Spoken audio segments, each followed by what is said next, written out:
Hi friends, ಹೇಗಿದ್ದೀರಾ? ನಾವು ಒಂದು ಲಾಂಗ್ ಡ್ರೈವ್ ಹೊಂಟಿದ್ದೀವಿ. ಎಲ್ಲಿ ಅಂದರೆ ಸಕಲೇಶಪುರ ಅಲ್ಲ ನಮಗ ಸಕಲೇಶಪುರ ಹೊಂಟಿದ್ವಿ. ಇಲ್ಲೊಂದು ಫುಟ್ಪಾತಲ್ಲಿ ಊಟ ಮಾಡ್ಕೊಂಡ್ವಿ. ಆದರೆ ಸಖತ್ತಾಗಿತ್ತು. ತಟ್ಟೆ ಇಡ್ಲಿ ಚಟ್ನಿ ವಡ ಸಖತ್ತಾಗಿ ಸೂಪರಾಗಿತ್ತು. ತಿನ್ಕೊಂಡು ಈಗ ಜರ್ನಿ ಮಾಡ್ತಾ ಇದ್ದೀವಿ. ನೋಡ್ಕೊಳ್ಳಿ, ಇವನು ನನ್ನ ಫ್ರೆಂಡು, ಬೆಂಗಳೂರಲ್ಲಿ ಇರ್ತಾನೆ, ಹೆಸರುಘಟ್ಟದಲ್ಲಿ. ಇವನ ಹೆಸರು ಗಣೇಶ ಅಂತೇಳಿ. ಹೆಂಗ್ ಫ್ರೆಂಡ್ ಅಂದರೆ ನಮ್ಮದು ಎಷ್ಟಿದೆಯೋ ಒಂದು 20 ವರ್ಷದ ಫ್ರೆಂಡ್ಸ್.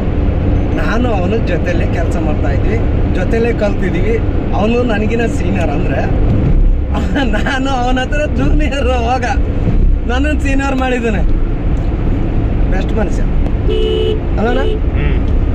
ಯಾಕಂದರೆ ಹಿಂದಿಂದ ಯಾವತ್ತೂ ಮರಿಬಾರ್ದಲ್ವಾ? ನಡೆದು ಬಂದ ದಾರಿ ಅಂದರೆ ಒಂಥರ ಮಿರರ್ ಇದ್ದಂಗೆ ಅಲ್ಲಣ್ಣ.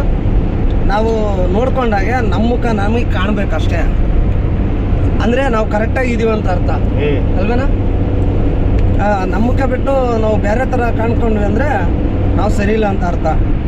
ಆದಷ್ಟು ನಾವು ಚೆನ್ನಾಗಿರ್ಬೇಕು, ಚೆನ್ನಾಗಿ ಬಾಳಬೇಕು, ಚೆನ್ನಾಗಿ ಜೀವನ ನಡೆಸಬೇಕು, ದುಡಿಮೆನೂ ಮಾಡಬೇಕು.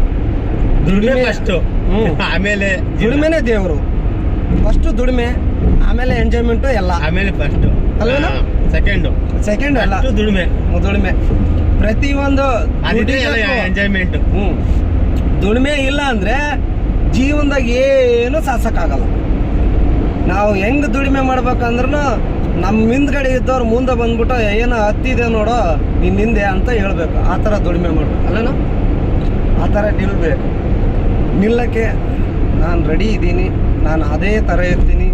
20 ವರ್ಷದಿಂದ ಹೆಂಗಿದ್ದೀವಿ ನಾವು ಇಬ್ಬರು, ಇವತ್ತು ಅದೇ ರೀತಿ ಇದ್ದೀವಿ ಅಲ್ಲೇ. ನಮಗ ಚೇಂಜ್ ಆಗಿಲ್ಲ. ಅವನಿಗೆ 2 ಮಕ್ಕಳು, ನನಗೂ 2 ಮಕ್ಕಳು. ಅವ್ರು ಇವಾಗ ಆಲೇ ಇಷ್ಟ ಹತ್ರ ಆಗಕ್ಕೆ ಬಂದವ್ರೆ. ಅಷ್ಟಾದ್ರೂ ನಮ್ಮ ಜೀವನ ಹಿಂಗೆ ಇದೆ. ಅವನು ಬೆಂಗಳೂರಲ್ಲಿ ಜೀವನ ಮಾಡ್ತಾನೆ, ಅಲ್ಲೇ ಚೆನ್ನಾಗಿರ್ತಾನೆ, ಸ್ವಂತ ಮನೆ ಕಟ್ಕೊಂಡಾನೆ, ದುಡಿಮೆ ಮಾಡ್ತಾನೆ, ಹ್ಯಾಪಿಯಾಗಿರ್ತಾನೆ. ನಾನು ಊರಲ್ಲಿದ್ದು ನಾವು ಏನೋ ನಮ್ಮ ಪರವಾಗಿ ನಾನು ಇದ್ದೀನಿ ಅಷ್ಟೇ. ಅವನು ನಾನು ಚೆನ್ನಾಗಿದ್ದೀವಿ. ಇದೇ ಫ್ರೆಂಡ್ಶಿಪ್ಪು ಶಾಶ್ವತವಾಗಿ ಇರಲಿ ಅಂತ ಅಂದ್ಕೊಂಡು ನಾವು ಇವತ್ತು ಲಾಂಗ್ ಟ್ರಿಪ್ ಹೊಂಟಿದ್ದೀವಿ ಇಬ್ಬರು ಸೇರಿ. ಅದು ಏನೇನು ಮಾಡ್ತೀವಿ ಮುಂದೆ ಹೋದ್ಮೇಲೆ ಅಪರೂಪಕ್ಕೆ. ಅದು ಶಿವಮೊಗ್ಗಕ್ಕೆ ಹೋದಾಗಲ್ವಾ ಬೈಕ್ ಮೇಲೆ ಹೋಗಿದ್ದು ಅವಾಗ. ಇವಾಗ ಕಾರಲ್ಲಿ ಹೋಗ್ತಾ ಇದ್ದೀವಿ. ಆ ಎಂಜಾಯ್ಮೆಂಟು ನೆಕ್ಸ್ಟ್ ಬರೋ ಎಂಜಾಯ್ಮೆಂಟು ನಿಮ್ಗೆ ವಿಡಿಯೋ ಮಾಡಿ ತಿಳಿಸ್ತೀನಿ. ಲೈಕ್ ಮಾಡಿ, ಶೇರ್ ಮಾಡಿ.